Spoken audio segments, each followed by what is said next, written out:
expert about music.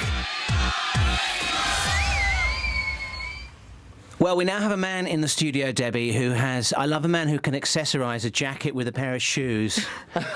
Gary Albert Hughes, welcome to Gaydar. Hello! Hello, Gaydar! So of all the things that Gary can do, you go on his jacket and his shoes. It caught my eye. He accessorises beautifully. I love the colours, Gary. Thank you very much. Yeah. I don't know why I made such an effort to kind of look shimmering and sparkling when nobody's going to see me this morning. No, they will. No, they we're will. filming We're it. filming This is it. being Look, we're filmed. filming I am it. on film. Woo! Can I just say I am utterly thrilled to be here. I am having the most wonderful morning, and I'm a bit starstruck to meet you both. Oh, to be honest, I am. I think you're wonderful. Now. Well, we think you're wonderful because thank you. on the show Playing It Straight, if Yes. anybody isn't aware, you're the guy dressed up as the... Well, how are you dressed up there? I'm dressed up as what one would call a troubadour. There we are, you see. And I'm part of a double act called The Troubadours, in fact. It's the first time anything like that has been on TV, and that's what jumps out. Two things about Playing It Straight was Alan Carr and Right. you two, the Troubadours. Yeah. It was fantastic. Sorry, How can they- I also add the hot contestants? Yeah, sorry, they are, sorry yeah, to be you could be shallow. shallow. Yeah, we mustn't forget the hot we must, because they were fit. Some of them were. Can you tell us how this whole thing came about? Right, yeah. My agent sent me a casting through, as they do, and it was completely painted up to be something different to what it actually was, because the whole thing was very top secret, because I don't know if anybody knows that the series was actually on 5 years ago over here. They had a first series, and obviously any of the contestants that were involved in the auditioning process couldn't know what the show was, because if anybody out there watched the show, you know that Cara, the main female, finds out on the second night in Spain that it is Playing It Straight and that some of the guys are gay, so she doesn't know. Oh, I didn't know that. When she's auditioned for the whole thing, she doesn't know it's called Playing It Straight. She thinks it's called a show called Dream Date. Okay. Oh. So I thought I was auditioning for a show called Dream Date to be a satirical singer-songwriter for a current affairs programme, which sounded fabulous. Yeah. To be quite honest, I was like, wow, yeah, this is right up my street. Went to the initial audition, and they kind of ushered me in very quickly to this little dark room and gave me this contract and said, you must sign this secrecy agreement right now. And I realised it was Playing It Straight. And I went, oh my God, this is amazing. This job is for me. There's nobody else that can do this. This is mine. But I had to go through about nine meetings over the period of about 2 or 3 months, because these roles, obviously, if anyone's watched the show, it's so specific, and we had to write the songs, compose the music, be our characters. You had to be able to sing. Rob Castell, my egregious singing musical partner in crime, plays the guitar. I play the flute and the piano. We had to produce the music. It's just crazy the amount of things we all had to do. So obviously it was kind of very tough for them as well, and initially they were looking for just one person, and some kind of very clever person at Channel 4 saw our separate audition tapes in the final stages and went, double act. Look what happened that's there. the way the best things That happen. is. Comedy double act. Wow. Yeah.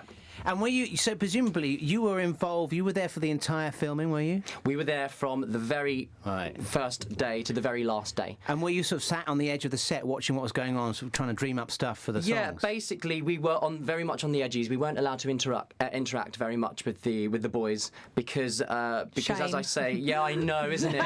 I was literally like, no. Actually, they were all a bit young for me, I have to say. I like the more distinctive, delectable older man. Oh, no. Anybody out there? Silver Not Fox. But yeah, we were very much on the edges, and the producers didn't want our writing to be swayed by any personal opinions we had of the boys and of Cara, the main girl.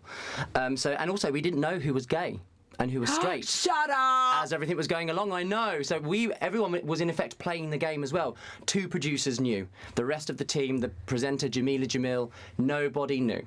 We literally found out on the elimination nights. So yeah, we were behind the cameras watching, being fed information. We had to hit certain points, certain kind of dramatic or hilarious things that had happened, which was really, really challenging, actually. It's, if you asked me to dream up a job right now, the perfect job, I couldn't come up with Playing It Straight, the role that I did in that. I just couldn't. No. It was fantastic. It was addictive viewing, wasn't it? It's one of my favourite things that's come along on. It was so fresh and new because for the original series, I don't remember it being like that. No, it was very different. Yeah. The whole idea was to really move the show on from the original concept, and I think it was a lot glossier. Yeah. A lot sharper.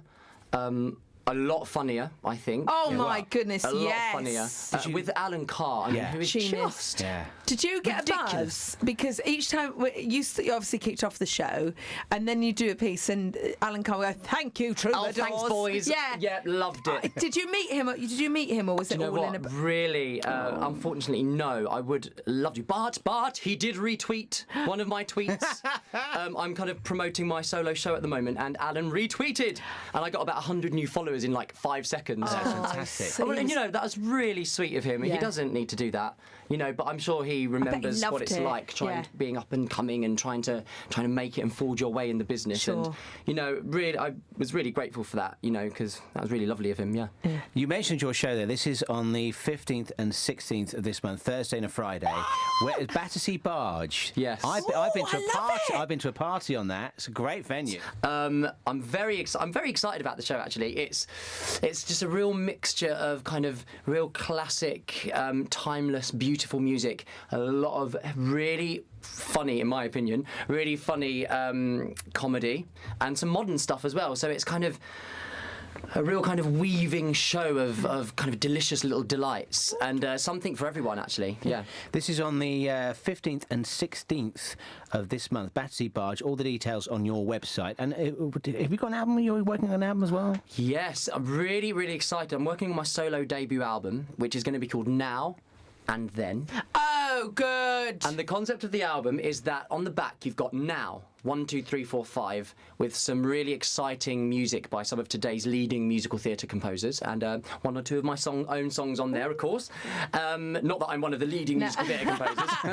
You're on your way. But and then the second half of the album is Then, 1, 2, 3, 4, 5, with some sumptuous, gorgeous music from the 30s and 40s. Beautiful. So yeah, really excited about it. And what I'm really, really thrilled about is that my musical director for the album is Stuart Barr, who is Shirley Bassey's conductor. Oh wow! Since 2009, and he's on board as one of the arrangers and conductor for my album. So I'm terribly excited. Bow down, it's the Dame.